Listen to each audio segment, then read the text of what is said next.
Samantala, ilang mangingisda naman sa Zambales ang nangahas pa ring pumalaot sa kabilahuyan ng masamang panahon. May ulat on the spot si June Veneracion.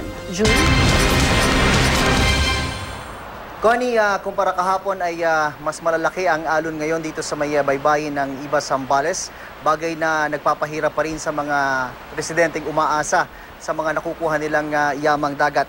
Yan pong nakikita ninyo sa mga sandaling ito ay live video po yan ng sitwasyon dito sa may pwesto namin sa may baybayin nga ng Iba Zambales. Isang linggo ng masama ang timpla ng dagat.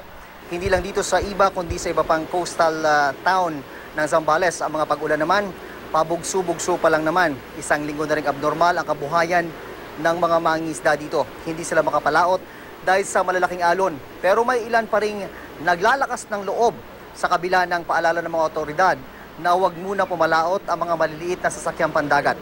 Mga markang bungo, Connie, ang tawag sa kanila. Sila yung mga mangingisda na walang takot na pumapalaot kahit masama ang panahon. At talaga namang isinusugal yung kanilang buhay dahil kanina may mga nakausap tayong mga galing sa laot at sinasabi nila napakalalaki daw talaga ng alon na kanilang na-encounter sa laot. Sabi naman ng Provincial Disaster Risk Reduction and Management Office, hindi nila mababantayan lahat ng mga mangingisda, kaya sana raw ay wag nang magmatigas ng ulo. Naka-alerto na ang mga rescue and relief team ng Zambales para sa posibleng deployment kung kinakailangan.